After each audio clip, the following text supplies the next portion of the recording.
Hello and welcome to the Watch Kaki channel, where we bring you all the good and honest watch reviews. If you haven't done so, please, I'd like to remind you, please hit the subscribe button because I've got new videos uploaded every week just for you. In today's video, we are going to do a full review of the Casio Royale. This is the world time model and the reference number for this watch is AE-1200WHD. I must have collected and unboxed this one a few weeks back, and actually I've worn this one about 2 to 3 times, and I think it's about time I share my views with you on this watch. And this watch, I would say it is really a cult classic, despite its really humble origin. Now let's start off with the nickname of the watch. Okay, so in nowhere does Casio list on the website or anything like that this model as the Casio Royale. I think this model has a nickname because a similar looking watch, should be a Seiko, I think, is a digital watch, and it was worn by a Bond villain, right, in one of those James Bond movies in the 70s. And fans were really quick to nickname this one the Casio Royale because it's obviously a wordplay on the Bond movie. So it could be largely due to the really affordable price tag, and this watch has a really big following. I would say it's got a cult following despite the humble price tag. So let's dive deep into why this watch is so popular. So I've zoomed in a bit as we look at the specs of this watch here. So the case size of the watch is 39.7 millimeters. We're talking about the case size here. With those protruding buttons, it is about 44.7 millimeters.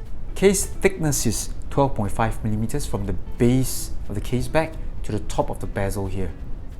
And the Casio Royale has a lug-to-lug length of 45 millimeters, but I would say these lugs are almost, lugless, this watch here, because it's got this kind of integrated kind of design to it.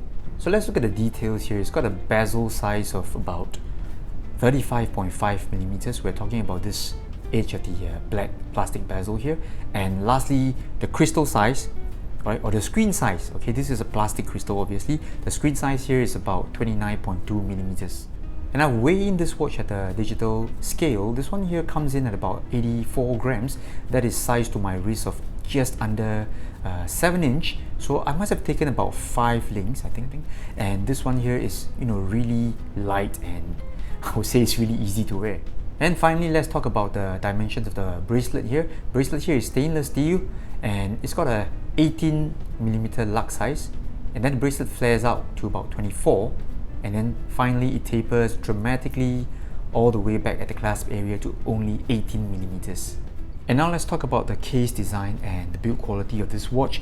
And at first look, it is one of those typical traditional looking squarish type of watch. Okay, so I'm sure you know what I mean when I say square. So Casio's, G-Shock square. So I do believe that these things are the designs of these watches. They are, I would say, is influenced by one another.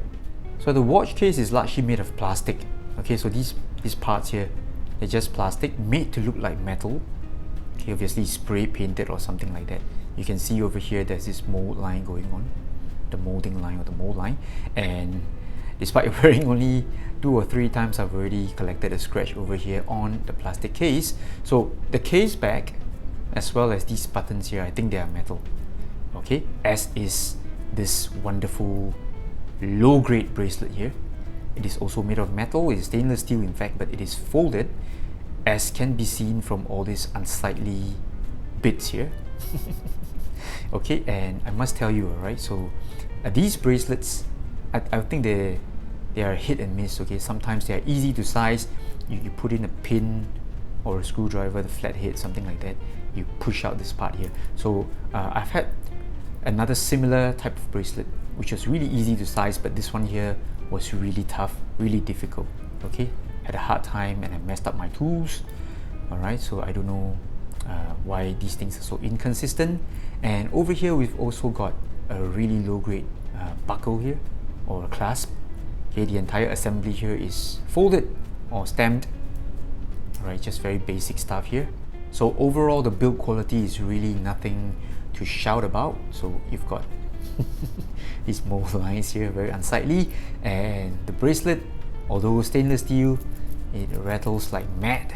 Okay, it's really noisy. Okay, and this rattle is real, right? If you wear it on your wrist, let me show you now. I'll just put it on quickly on my wrist. You can actually hear it rattling, right? As you move. Maybe you wanna hail a taxi, and you can hear how loud it rattles. The feel and the quality of the buttons here, though, I would say they're not too bad. Okay, so if I've been complaining about the rattling and all that, I would say these buttons, they work pretty well. Alright, here's the light button, so you can see this orangey warm kind of loom going on here. Alright, so no problems at all with the buttons and the operations. Okay, and now let's move on and talk about the dial design. So I agree with you, there's not so much of a dial to talk about. So this is a digital watch. We can call it the LCD or the face of the watch, but for convenience, I'll just call this part the dial. And the first thing you will notice would be all this 4-segment dial. You've got the main segment here displaying the time, the day, and the date. And over here there's a sub-dial here which actually shows analog time. Here you can see the seconds hand ticking away. Alright, I didn't notice at first, but only earlier today I realized, oh, this is actually the analog time. And we've got two smaller sub-dials here. This one here says mute, which is indicative, so it explains itself. I've muted the buttons. I don't like the TTT sound. And over here you've got this world map going on, which is tied to this world time here. Okay, so I'm just gonna go into the world time function. Alright, and I'm just gonna zoom in a bit to show you what I'm talking about. So you can see this is the Tokyo time zone. So as I toggle, alright, you can see different bits of the map being highlighted. Alright, so as I move down the time zones, take a look here. So it is in Los Angeles, alright, Denver, Mexico. Okay, so you can see these things highlighted differently. Okay, and I thought that's a nice touch. Okay, really nice touch. So I'm just gonna exit the world time function. Alright, so this is back to timekeeping mode. We're in Singapore time zone, Sunday. Yes, it is Sunday. Alright, so let's toggle again. So back to world time. I think this is Berlin time zone, if I'm not wrong, BR. And then this is the alarm. It's got 5 alarms here. As stated, I never use the alarms on all these watches. I have my iPhone for that. So this is timer function, and we are now into stopwatch function. So this is obviously the start, stop, continue, and then you reset over here, I think, as with many Casio digital watches. So you do a reset and then you exit the function and go back to timekeeping. So I've already switched off one of my studio lights on my left here, so I'm gonna depress the loom button or the light button here, and I'm gonna switch off the other studio light here. Okay, let me just on this button one more time. So you can see this watch here has got that orangey kind of a vintage loom to it, or backlight, and I kind of like this one. I think it looks pretty cute. Very suited to this classic kind of look. So now let's zoom back out for a wrist shot of the Casio Royale. As you can see, at 40mm or so, it is not a problem at all, and I really think this watch will be popular among the ladies as well.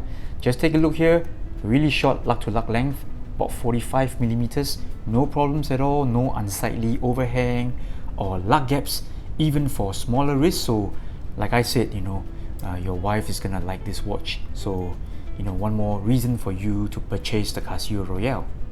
And now let's do a size comparison between the Casio Royale and the Zin 556. So this one here, I would consider it to be a classic men's watch in terms of size. So 38.5mm, and over here we've got a 40mm watch. And thickness wise, I think you wouldn't really tell a difference. Okay, but on paper the Casio is slightly thicker. I think it's 12.5, and this one here is 11.5.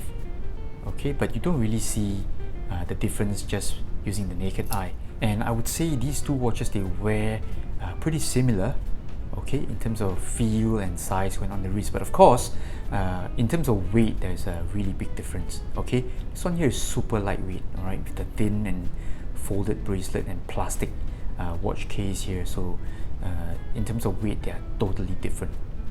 So all in all, I would say the Casio Royale is a really good buy for about under 40 Singapore dollars, I would say, for a classic watch like this. All right, I will go as far as to say it's a cult classic. So there is no problems at all with this kind of purchase. If you ever get sick and tired of it, just hand it down to one of the kids in your family or something like that. Okay, so indeed you are getting quite a lot of watch for the money. All right, so of course you get a watch that tells you time rather accurately. It's a quartz watch, and you've got a 10-year battery, and you also get a really good 100 meters water resistance. And I would say these things, they're built to last. They don't really require much attention apart from that battery change every 10 years or so. So there you have it. That was my full review of the Casio Royale AE-1200. So for this kind of money, I would say there's no problems at all. I do not regret buying this watch, and I fully recommend you if you're thinking of adding this one to your collection. Alright, I'll see you next week. This is the Watch Kaki from Singapore, and I've got George with me, as well as this plant here belongs to George. Alright, we'll see you. Bye bye.